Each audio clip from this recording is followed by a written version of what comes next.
Donc, pour la correction de la fiche exercice 6.2 dans chimie, donc on a le rappel donc, des couleurs pédagogiques qu'on associe à chaque atome, donc carbone noir, hydrogène blanc, oxygène rouge, azote bleu, soufre vert, jaune, pardon, et puis le chlore le vert.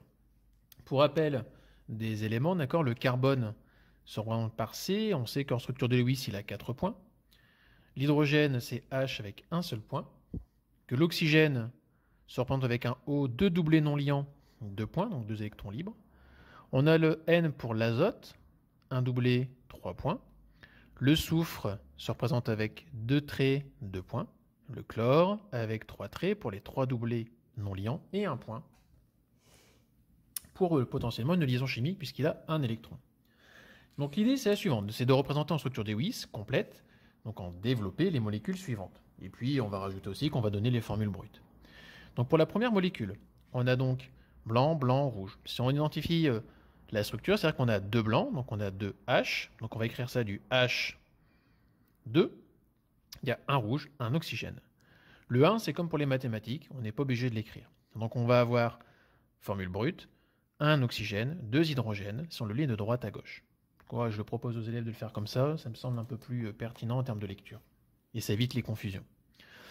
Maintenant, on donne la structure de Lewis. Structure de Lewis, on va donc avoir H, H, oxygène. On va regarder la géométrie.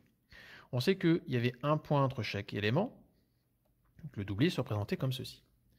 Puisque j'ai donc 2 points qui se font face, comme pour les mathématiques, je trace un segment, je trace un trait.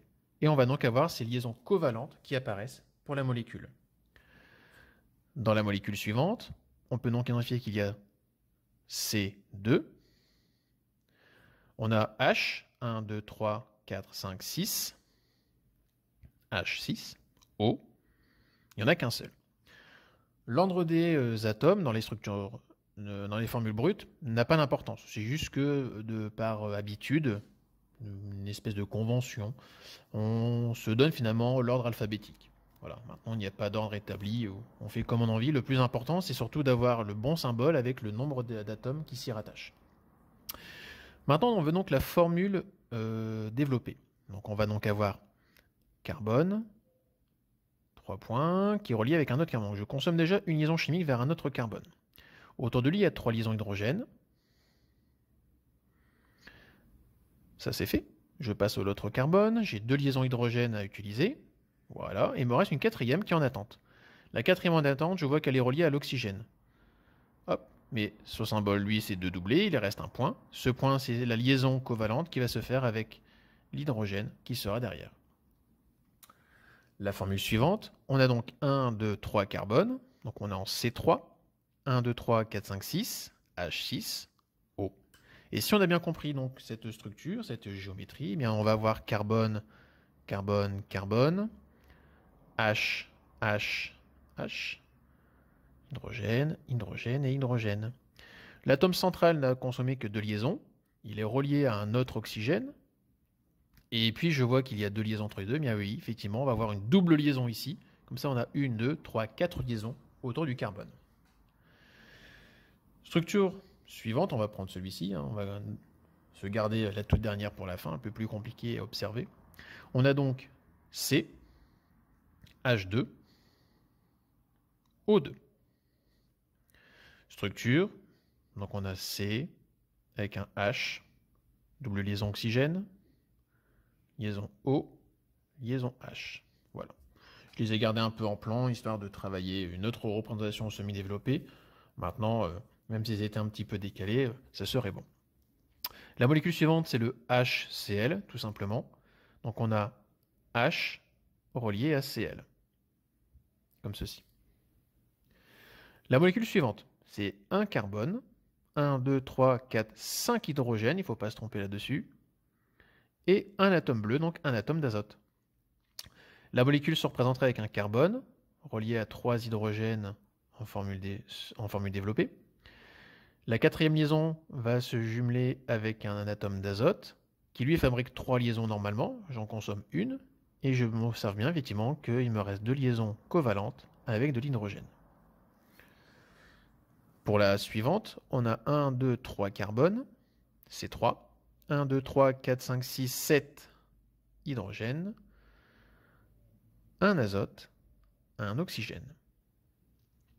La formule, ce serait donc de commencer, je pense, le plus simple par l'atome central avec le N. Voilà, on sait qu'il est lié au centre. Il se répartit selon 3 liaisons covalentes avec du carbone. On a le premier carbone, alors du coup, c'est vraiment une représentation très arbitraire. 1, 2, 3, hydrogène sur lui. Celui-ci aussi. Et puis, on a le troisième ici, carbone, qui lui a double liaison oxygène et une liaison hydrogène. Et le compte est bon, 4 liaisons au carbone, 3 liaisons à l'azote. Celui-ci, on a donc du S et du Cl2. Donc on a un soufre, capacité de 2 liaisons, relié avec un atome de chlore et un second atome de chlore. 1, 2 carbone pour la dernière molécule.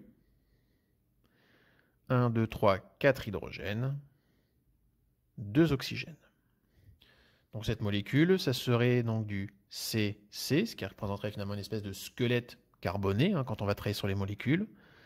On a 3 liaisons hydrogène associées.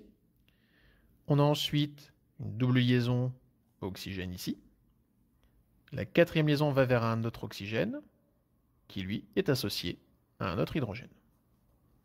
On a laissé une molécule en suspens, celle qui était tout là-haut, un peu plus compliquée à représenter, et enfin tout le moins à visualiser en représentation 3D. 1, 2, 3, 4, 5, 6 carbones. Et H, 1, 2, 3, 4, 5, 6, 7, 8, 9, 10, 11. Et en fait, il n'y en a pas 11. Parce qu'en fait, il y a un petit trait là qui traîne. Ce petit trait qui est juste ici, dans cette zone-là, il montre en fait un 12e hydrogène. Alors la particularité, c'est que je vois que les carbones ont l'air reliés entre eux. Et effectivement, ils le sont puisque c'est une forme hexagonale. C'est pour ça que c'était la molécule la plus compliquée à représenter par la suite. Chaque carbone doit fabriquer 4 liaisons. Pour l'instant, j'en ai consommé que 2 chacun. Et bien en fait, les 2 liaisons qui me manquent à chaque carbone, ce sont les hydrogènes qu'on va lui associer. Donc on avait ce type de représentation attendue pour cette dernière molécule, qui était un peu plus compliquée à faire.